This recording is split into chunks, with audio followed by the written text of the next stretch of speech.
Hi dears. അപ്പോൾ ഞാൻ സിമ്പിളായിട്ട് നമുക്ക് വീട്ടിൽ കഴിക്കാൻ പറ്റുന്ന അതിന് ഒരുപാട് മെനക്കേടില്ലാതെ നമുക്ക് ചെയ്യാൻ പറ്റുന്ന ഒരു അടിപൊളി പുഡിങ്ങായിട്ടും ഡെസേർട്ടായിട്ടും നമ്മൾ ചെയ്യാം. അല്ലാന്നുണ്ടെങ്കിൽ നമ്മൾ ട്രസ്ലെച്ചേഴ്സ് ഇല്ലേ, അതിൻ്റെ വേറൊരു വേർഷനായിട്ട് നമുക്ക് ചെയ്യാം. ഇതെന്ന് വെച്ചാൽ ഞാൻ മിക്സിംഗ് ആയിട്ടാണ് ചെയ്തിട്ടുള്ളത്. എല്ലാം കൂടി മിക്സിംഗ് ആയിട്ടുള്ള ഒരു ഫുള്ളായിട്ടുള്ള ഒരു രീതിയിലാണ് നമ്മൾ ഈ ഒരു ഡെസേർട്ട് തയ്യാറാക്കുന്നത്. അപ്പോൾ ഇത് ചെയ്യുന്ന സമയത്താണ് ഓൺലൈനായിട്ടുള്ള നമ്മൾ സ്റ്റാൻഡ് വന്നിട്ടുണ്ടായിരുന്നത്. നമ്മുടെ ഫോണിൻ്റെ സ്റ്റാൻഡ് പൊട്ടിയിട്ടുണ്ടായിരുന്നു. ഞാൻ കഴിഞ്ഞ വീഡിയോസിൽ പറഞ്ഞു, പൊട്ടിയിട്ട് ഫോണ് താഴെ വീഴും, അങ്ങനെ ചെറിയ ചെറിയൊരു ബുദ്ധിമുട്ടും കാര്യങ്ങളൊക്കെ ഉണ്ടായിരുന്നു. അപ്പോൾ അത് വന്ന സമയത്ത് അത് ഞാൻ ജസ്റ്റ് വീഡിയോയിൽ എടുത്തു. അപ്പോൾ ഏതായാലും ഈ ഒരു പുതിയ സ്റ്റാൻഡ് വെച്ച് തന്നെ നമുക്ക് തുടങ്ങാം അല്ലേ, വീഡിയോസ് എടുക്കാൻ വേണ്ടിയിട്ട്. അപ്പോൾ ഇതാണ് നമ്മൾ വന്നിട്ടുണ്ടായിരുന്നത്. സിമ്പിളായിട്ടുള്ളത്. വലിയത് വേറെ എൻ്റെ അടുത്തുണ്ട്. ഇത് നമുക്ക് കൗണ്ടർ ടോപ്പിൽ വെച്ചിട്ട് ചെറിയ രീതിയിൽ ചെയ്യാനുള്ളതാണ്. അപ്പോൾ അതുകൊണ്ട് ആദ്യമുള്ളതൊക്കെ പൊട്ടിയിട്ട് ഡാമേജ് ആയതുകൊണ്ട് അത് മാറ്റി. പിന്നെ ഇതെന്ന് വെച്ചാൽ കുറച്ചും കൂടെ വ്യത്യാസമുണ്ട്. ഇതിന് റിമോട്ട് കൺട്രോളും കാര്യങ്ങളൊക്കെ ഉണ്ട്. അപ്പോൾ അത് കുറച്ച് എളുപ്പമാണ്. നമുക്ക് ഫോണിൽ ചെയ്യണമെന്നില്ല. കീ ചെയിനൊക്കെ ഇട്ടിട്ട് നമുക്ക് കൈ പിടിച്ച് കഴിഞ്ഞാൽ നമുക്ക് ദൂരത്ത് നിന്നായാലും ഓണാക്കാനും ഓഫാക്കാനും ഒക്കെ, അതായത് ക്യാമറ റണ്ണിങ് ഓഫാക്കാനൊക്കെ പെട്ടെന്ന് പറ്റും കേട്ടോ. അപ്പോൾ ഞാൻ നമ്മുടെ റെസിപ്പി നോക്കാം അല്ലേ. അപ്പം ഞാനിവിടെ 1/4 കിലോ നമ്മുടെ എത്ര പീസസ് ആണെന്നുള്ളത് നമ്മൾ വെച്ച് കഴിഞ്ഞിട്ട് നമുക്ക് എണ്ണ കേട്ടോ. അപ്പോൾ നമ്മുടെ റെസിപ്പി വരുന്നത് ഒരു സ്വീറ്റ് ആയിട്ടുള്ള എന്നാൽ നല്ല അടിപൊളി ടേസ്റ്റ് ആയിട്ടുള്ള ഒരു ഐറ്റമാണ്. ഫുള്ളായിട്ട് പല സാധനങ്ങളും കൂട്ടിച്ചേർത്തിട്ടുള്ള ഒരു ഡിഫറെൻറ്റ് ടേസ്റ്റിലാണ് ഞാൻ ഈ ഒരു കാര്യം ചെയ്തിട്ടുള്ളത് കേട്ടോ. അപ്പം സ്വീറ്റായിട്ട് ഒന്ന് കഴിക്കാൻ തോന്നിയപ്പോൾ ഞാൻ പെട്ടെന്ന് തട്ടിക്കൂട്ടി ചെയ്തതാണ്. അപ്പോൾ നമ്മൾ ന്യൂ ഇയറിന് ചെയ്ത സംഭവമാണ്. നമ്മൾ ന്യൂ ഇയറിന് ഒരു സ്പെഷ്യലായിട്ടുള്ള സ്വീറ്റ് എന്നുള്ള രീതിയിൽ ചെയ്തതാണ്. അപ്പോൾ ഞാനിവിടെ ഷീൻ്റെ ബേക്കറി കേക്കാണ് എടുത്തിട്ടുള്ളത്, ടീ കേക്ക്. അപ്പോൾ ആ ഒരു കേക്ക് 1/4 കിലോ ആണ് ഞാൻ യൂസ് ചെയ്തിട്ടുള്ളത്. നമ്മൾ എടുക്കുന്ന പാത്രത്തിൻ്റെ വലിപ്പം അനുസരിച്ച് എത്രയാണോ വേണ്ടത് പീസ്, അത് അനുസരിച്ച് നമുക്ക് യൂസ് ചെയ്യാം കേട്ടോ. അപ്പം 1/4 കിലോയിൽ നിന്ന് ഒരു കേക്കിൻ്റെ ഒരു ചെറിയ പോർഷൻ, ഈ ഒരു ലാസ്റ്റ് കേക്കിൻ്റെ ചെറിയൊരു പോർഷൻ മാത്രമേ ബാക്കിയുള്ളൂ. ബാക്കി ഫുള്ളായിട്ട് നമ്മുടെ ഈ ഒരു ബേസിൽ കറക്റ്റായിട്ടുണ്ട്. എവിടെയെങ്കിലുമൊക്കെ ഗ്യാപ്പ് ഉള്ളതൊക്കെ ഗ്യാപ്പ് ക്ലിയർ ആക്കി. ഇനി ഈ ഒരു പീസായിട്ട് എന്തിനാണ് വെക്കുന്നല്ലേ, അതങ്ങ് വേഗം അങ്ങ് എടുത്ത് കഴിച്ചു. വേറെ ആരും ഒന്നും നോക്കിയില്ല. അപ്പോൾ ആ പീസ് എടുത്ത് കഴിച്ചതിന് ശേഷം ബാക്കി നമുക്ക് ഇതിന് വേണ്ടി ചെയ്യാമെന്ന് നോക്കാം അല്ലേ.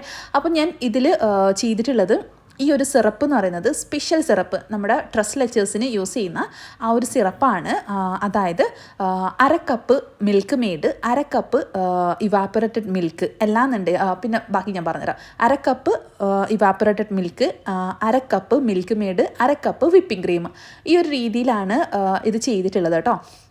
അപ്പോൾ ഇവാപ്പറേറ്റഡ് മിൽക്ക് എന്ന് പറയുന്നത് ചില ആൾക്കാർക്ക് അറിയില്ല, ചില ആൾക്കാർക്ക് അതെന്താണ് എന്ന് ഷോപ്പിൽ പോയിട്ട് വാങ്ങാൻ പറ്റുന്നില്ല എന്നുണ്ടെങ്കിൽ ഇതെങ്ങനെ ഉണ്ടാക്കേണ്ടതെന്ന് വെച്ചാൽ, 1 കപ്പ് പാല് നമ്മൾ തിളപ്പിച്ച് കുറുക്കിയിട്ട് അത് 1/2 കപ്പാക്കിയിട്ട് എടുക്കുക. അതാണ് ഇവാപ്പറേറ്റഡ് മിൽക്ക് എന്ന് പറയുന്നത്. അതായത് അതിനെ ഒന്ന് തിളപ്പിച്ച് കുറുക്കി കുറച്ചെടുക്കുക, ചുരുക്കിയെടുക്കുക. അതിനെയാണ് ഇവാപ്പറേറ്റ് മിൽക്ക് എന്ന് പറയുന്നത്. അപ്പോൾ ആ ഒരു രീതിയിൽ നമ്മൾ എടുത്തതാട്ടോ. അപ്പോൾ ആ ഒരു രീതിയിലുള്ളത് നിങ്ങൾക്ക് എടുക്കാം എന്നാണ് ഞാൻ പറഞ്ഞത്. അപ്പോൾ ഈ 3 തരം മിൽക്കാണ്. അപ്പോൾ ഈ ഒരു വിപ്പിംഗ് ക്രീം, മിൽക്ക് മെയ്ഡ്, നമ്മുടെ ഇവാപ്പറേറ്റഡ് മിൽക്ക്, ഈ 3ഉം കൂടെ ചേരുമ്പം നല്ല തിക്കായിട്ടുള്ള ഫോമാണ്. അപ്പോൾ നല്ല തിക്കായിട്ടുള്ള ഫോം ആയതുകൊണ്ട് അബ്സോർവ് ചെയ്യാൻ ടൈം എടുക്കും. അതിനാണ് നമ്മളിപ്പോൾ ഇവിടെ കേക്ക് കട്ട് ചെയ്ത് ലൈൻസ് കൊടുത്തിട്ടുള്ളത്. ആ ലൈൻസ് കൊടുക്കുന്നത് നമ്മുടെ ആ ഒരു സോസ് ഉള്ളിലോട്ടേക്ക് ഇറങ്ങിപ്പോവാൻ വേണ്ടിയിട്ടാട്ടോ. ആ ഒരു മിൽക്ക് 3 മിൽക്ക് എന്ന് പറയും. നമ്മുടെ സ്പെഷ്യൽ കേക്കായ ട്രസ്ലെച്ചേഴ്സ് കേക്കിൻ്റെ ആ ഒരു മിൽക്കാണ് നമ്മളവിടെ സോക്ക് ചെയ്ത് കൊടുത്തിട്ടുള്ളത്. ഈ ഒരു സ്ഥാനത്ത് നിങ്ങൾക്ക് നോർമലി ഒരു 1/2 kg സ്പഞ്ച് സ്ക്വയർ ടിന്നിൽ ബേക്ക് ചെയ്തിട്ട് വെച്ച് കൊടുക്കാം കേട്ടോ. അപ്പോൾ അവിടെ ട്രസ്ലെച്ചേഴ്സിൻ്റെ ആ ഒരു ടേസ്റ്റാണ് വരിക. അപ്പോൾ ഞാനിവിടെ ടീ കേക്കാണ് യൂസ് ചെയ്തിട്ടുള്ളത് കേട്ടോ. അപ്പോൾ നന്നായിട്ട് അത് ആ ഒരു 3 മിൽക്കും കൂടെ ഒരുമിച്ചിട്ട് ഉള്ളിലോട്ടേക്ക് ഇറങ്ങി പോകുന്നത് വരെ ഒന്ന് വരയിട്ട് കൊടുത്തിട്ട് നന്നായിട്ട് ഒന്ന് സെറ്റാക്കുക.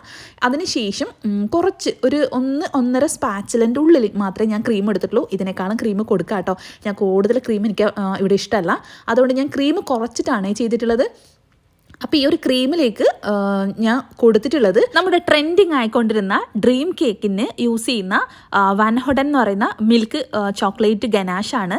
അപ്പോൾ ഈ ഒരു ഗനാഷ് ഉണ്ടാക്കിയിട്ടുള്ളത് 1/4 കപ്പ് ഈ ഒരു വാൻ ഹോഡൻ എന്ന് പറയുന്ന ചോക്ലേറ്റും അതേപോലെ തന്നെ 1/4 കപ്പ് വിപ്പിംഗ് ക്രീമും ചെറിയൊരു പീസ് ബട്ടറും കൂടെ ചേർത്ത് ഡബിൾ ബോയിൽ ചെയ്തിട്ട് ആ ഒരു ഗനാഷ് ഒന്ന് ചൂടാറിയതിന് ശേഷമാണ് ഞാൻ ക്രീമിലേക്ക് മിക്സ് ചെയ്ത് കൊടുത്തിട്ടുള്ളത്. അപ്പോൾ ഈ ഒരു ചോക്ലേറ്റ് ഗനാഷ് എല്ലാം നിങ്ങൾക്ക് നോർമൽ നോർമലി മിൽക്ക് കോമ്പൗണ്ട് ഈ ഒരു വാൻ ഹൂട്ടൻ്റെ ചോക്ലേറ്റ് ഇല്ലാന്നുണ്ടെങ്കിൽ നോർമലി മെലോൻ്റെയോ അല്ലെങ്കിൽ വാൻലിയറോ അങ്ങനെ ഏത് ചോക്ലേറ്റ്സും നോർമലി നമ്മുടെ ബ്ലാക്ക് ഫോറസ്റ്റ് വൈറ്റ് ഫോറസ്റ്റ് കേക്കിനൊക്കെ യൂസ് ചെയ്യുന്ന ചോക്ലേറ്റ്സ് യൂസ് ചെയ്യാം കേട്ടോ. അത് മിൽക്ക് ചോക്ലേറ്റ് ആണെങ്കിൽ കൂടുതൽ ടേസ്റ്റ് ഉണ്ടാവും, ഇല്ലാന്നുണ്ടെങ്കിൽ ഡാർക്ക് ആയാലും യൂസ് ചെയ്യാം കേട്ടോ. അല്ല നിങ്ങൾക്ക് വൈറ്റ് ആണ് വേണ്ടതെങ്കിൽ അതും യൂസ് ചെയ്യാം. അത് നിങ്ങൾക്ക് ഏതാണോ നിങ്ങളുടെ ഇഷ്ടാനുസരണം മാറ്റി ചെയ്യാം കേട്ടോ. അപ്പോൾ ഞാൻ അതൊന്നും ഡീറ്റെയിൽ ആയിട്ടുള്ള വീഡിയോസ് എടുത്തിട്ടുണ്ടായിരുന്നില്ല. ഞാൻ പറഞ്ഞല്ലോ ന്യൂ ഇയർ ആയതുകൊണ്ട് ഒരു സ്പെഷ്യൽ ആയിട്ടുള്ള ഒരു റെസിപ്പി എന്നുള്ള രീതിയിൽ ഞാൻ ഒന്ന് ട്രൈ ചെയ്തതാണ്. അപ്പോൾ നല്ല ടേസ്റ്റ് ഉണ്ട് കേട്ടോ, മാഷാല്ലാ നല്ല ടേസ്റ്റ് ഉണ്ട്. അപ്പോൾ ഞാൻ ആ ഒരു ഗനാഷ് ഒരുപാടും കൊടുത്തിട്ടുണ്ടായിരുന്നില്ല, ഇങ്ങനെ ജസ്റ്റ് ലൈൻസ് പോലെ ആക്കിയിട്ട് ഒരു ഡിസൈൻ ആക്കിയിട്ടും കൊടുത്തിട്ടുണ്ട് കേട്ടോ. അപ്പോൾ ഗനാഷ് ക്രീമിലേക്ക് കുറച്ച് കൊടുത്തിട്ടുണ്ട്, ബാക്കിയുള്ള ഗനാഷ് ഞാനിവിടെ ഈ ഒരു രീതിയിൽ ലൈൻസായിട്ട് ചെറിയൊരു ഡിസൈനായിട്ടും ഞാൻ കൊടുത്തിട്ടുണ്ട്. അപ്പോൾ ഈ ഒരു രീതിയിൽ നിങ്ങൾക്ക് മൊത്തത്തിൽ ഗനാഷ് ഒഴിക്കുന്നുണ്ടെങ്കിൽ അങ്ങനെയും ചെയ്യാം, അപ്പോൾ കൂടുതൽ ടേസ്റ്റ് ആയിരിക്കും. അത് പറഞ്ഞറിയിക്കേണ്ട ആവശ്യമില്ലല്ലോ, ഗനാഷ് കൂടുതൽ വരുമ്പോൾ അതിൻ്റെതായ ടേസ്റ്റ് വേറെ തന്നെയുണ്ട്. അപ്പോൾ ഇത് ഞാൻ ജസ്റ്റ് ഡിസൈൻ എന്നുള്ള രീതിയിൽ ഇതാണ് കൊടുത്തിട്ടുള്ളത്. പിന്നെ ഞാൻ കൊടുത്ത നട്ട്സ് എന്ന് പറയുന്നത് കാഷ്യൂസും കൊടുത്തിട്ടുണ്ട്, ബദാം കൊടുത്തിട്ടുണ്ട്, പിന്നെ നമ്മുടെ വാൾനട്ടും കൊടുത്തിട്ടുണ്ട്. വാൾനട്ട് നിങ്ങൾക്ക് നേരത്തെ ഞാൻ കാണിച്ചു തന്ന സമയത്ത് കണ്ടിട്ടുണ്ടാവും, ഒരു തലച്ചോറിൻ്റെ ഒക്കെ ആകൃതിയിലുള്ള ഒരു ഐറ്റമാണ്. ചില ആൾക്കാർ അതേതാ സാധനം എന്നൊക്കെ ചോദിക്കും കേട്ടോ, അതുകൊണ്ടാണ് ഞാൻ അത് എക്സ്പ്ലെയിൻ ചെയ്ത് പറഞ്ഞു തന്നിട്ടുള്ളത്. അപ്പോൾ നട്ട്സ് അത്യാവശ്യം ഞാൻ ഹെവി ആയിട്ട് തന്നെ ഇട്ട് കൊടുത്തിട്ടുണ്ട്. പിന്നെ ഈ ഒരു ടൈമിൽ പിന്നെ ഡിസൈനായിട്ട് ഞാൻ സ്ട്രോബെറി കുറച്ചുണ്ടായിരുന്നു, അപ്പോൾ ആ ഒരു സ്ട്രോബെറി കൂടെ ഞാൻ ഇതിന് കട്ട് ചെയ്തിട്ട് ഡിസൈനായിട്ട് വെച്ച് കൊടുക്കുന്നുണ്ട് കേട്ടോ. അപ്പം ബ്ലാക്ക്, ബ്രൗണ്, പിങ്ക്, റെഡ്, അങ്ങനെ ആ ഒരു റെഡ് എല്ലാം കൂടി വരുന്ന സമയത്ത് നല്ല കളർ കോമ്പിനേഷനാണ്, കഴിക്കാനും അടിപൊളി ടേസ്റ്റ് ആയിരുന്നു കേട്ടോ. അപ്പോൾ കയ്യിലുള്ള എല്ലാ സാധനങ്ങളും വെച്ചിട്ടാണ് ഞാൻ ഇതൊന്ന് ചെയ്തിട്ടുണ്ടായിരുന്നത്, അല്ലാതെ ഇന്നതിന് ഇത് തന്നെ വേണം അങ്ങനെയൊന്നുമില്ല. ഞാനിവിടെ ഡ്രീം കേക്കിന് യൂസ് ചെയ്യുന്ന വാൻ ഹൂട്ടൻ ചോക്ലേറ്റ് ഗനാഷ് വെച്ചു, അതും മിൽക്കാണ് യൂസ് ചെയ്തിട്ടുള്ളത്. നിങ്ങൾക്ക് വൈറ്റ് ആണ് ഇഷ്ടമെങ്കിൽ വൈറ്റ് ചെയ്യാം കേട്ടോ. പിന്നെ നിങ്ങൾക്ക് ഈ ഒരു സമയത്ത് ഈ സ്പഞ്ച് ഇല്ല, ഒരു 1/2 kg നോർമലി വാനില സ്പഞ്ച് ചെയ്തിട്ട് ഈ ഒരു രീതിയിൽ തന്നെ ചെയ്യാം കേട്ടോ. അതല്ല എന്നുണ്ടെങ്കിൽ ബ്രെഡ് വെച്ചിട്ടും ചെയ്യാം. ബ്രെഡ് ഈ ഒരു കേക്ക് വെച്ച സ്ഥാനത്ത് ബ്രെഡ് നിരത്തി വെച്ച് കൊടുക്കുക, അതൊരു 2 ലെയറായിട്ട് വെച്ച് കൊടുക്കുക കേട്ടോ. താഴെ ഫുള്ളായിട്ട് കൊടുത്തതിന് ശേഷം ഒരു ലെയർ മുകളിലോട്ടും കൂടെ കൊടുക്കുക, അപ്പോഴേ തിക്നെസ് ഉണ്ടാവുള്ളൂ, അല്ലെങ്കിൽ ഒട്ടും സ്പഞ്ച് ഇല്ലാതെ ബാക്കി ഫുൾ ക്രീമായി പോകും. അപ്പോൾ ഞാനിവിടെ ഈ ഒരു രീതിയിൽ നമ്മുടെ ടീ കേക്ക്, ഷീൻ ബേക്കറിയിലെ ടീൻ കേക്ക് വെച്ചിട്ടാണ് ചെയ്തിട്ടുള്ളത്. അപ്പോൾ നിങ്ങൾക്ക് ഏത് ഇല്ലെങ്കിൽ ഏത് ചെയ്യാം എന്നത് കൂടെ ഞാൻ പറഞ്ഞു തന്നിട്ടുണ്ട്. അപ്പോൾ ഈ ഒരു രീതിയിൽ ചെയ്തിട്ട് നന്നായിട്ട് ഞാൻ തണുപ്പിച്ചിട്ടുണ്ട്. നന്നായിട്ട് തണുപ്പിച്ചതിന് ശേഷമാണ് കട്ട് ചെയ്തെടുക്കുന്നത്. അപ്പോൾ അത്യാവശ്യം മിൽക്ക് സിറപ്പ് ഞാൻ കൊടുത്തിട്ടുണ്ട്. ഇനിയും എക്സ്ട്രാ മധുരം വേണം എന്നുണ്ടെങ്കിൽ നിങ്ങൾക്ക് ഈ ഒരു കട്ട് ചെയ്ത് സെർവ് ചെയ്യുന്ന സമയത്ത് ആ ഒരു 3 മിൽക്കും കൂടെ കുറച്ചും കൂടെ ഒഴിച്ചു കൊടുത്തിട്ട് സെർവ് ചെയ്യാം കേട്ടോ. പിന്നെ ഈ ഒരു മിൽക്ക് ചെയ്യുമ്പോൾ ഞാൻ എല്ലാം ഒരേ അളവിലാണ് എടുത്തിട്ടുള്ളത്. 1/2 cup whipping cream, 1/2 cup condensed milk, 1/2 cup evaporate milk. ഇതെല്ലാം കണ്ടൻസ്ഡ് മിൽക്ക് കുറവാണ് നിങ്ങളെടുത്തുള്ളതെങ്കിൽ അവിടെ പഞ്ചസാര ചേർത്താൽ മതി കേട്ടോ. അപ്പോൾ സബ്സ്റ്റിറ്റ്യൂട്ടായിട്ട് നമുക്ക് പഞ്ചസാര യൂസ് ചെയ്യാം. പിന്നെ ഒരുപാട് മധുരത്തിൽ കഴിക്കുമ്പോൾ വല്ലാണ്ട് അങ്ങ് മടുപ്പ് വരും. ഒരു മീഡിയം മധുരത്തിൽ തന്നെ കഴിക്കാൻ ശ്രമിക്കുക കേട്ടോ. ഒന്നാമത് നമ്മുടെ ഈ ഒരു കേക്കിന് അത്യാവശ്യം മധുരമുണ്ട്, അപ്പോൾ ഒരുപാട് മധുരം ഓവറാക്കാതിരിക്കുക, അതായിരിക്കും നല്ലത്. അപ്പോൾ ഇന്നത്തെ നമ്മുടെ സിമ്പിളായിട്ടുള്ള എന്നാൽ നല്ല ഹെവി ആയിട്ടുള്ള ഒരു സ്വീറ്റ് ആയിട്ടുള്ള ഡെസേർട്ട് നിങ്ങൾക്ക് ഇഷ്ടപ്പെട്ടു എന്ന് വിചാരിക്കുന്നു. ഇഷ്ടപ്പെട്ട് നിങ്ങൾ ലൈക്ക് ചെയ്യുക, കൂടുതൽ വീഡിയോസിനെ സബ്സ്ക്രൈബ് ചെയ്യാൻ മറന്നേക്കല്ലേ. അപ്പോൾ ഞാൻ കുറച്ച് സിറപ്പ് ജസ്റ്റ് ഒന്ന് കൊടുത്തതേ ഉള്ളൂ, വേണം എന്നുണ്ടെങ്കിൽ കൊടുക്കാം എന്ന് പറഞ്ഞത് അതുകൊണ്ടാണ്. ഒരുപാട് മധുരമാകുമ്പം വല്ലാണ്ട് അങ്ങ് മടുപ്പ് വരും കേട്ടോ. അതുകൊണ്ട്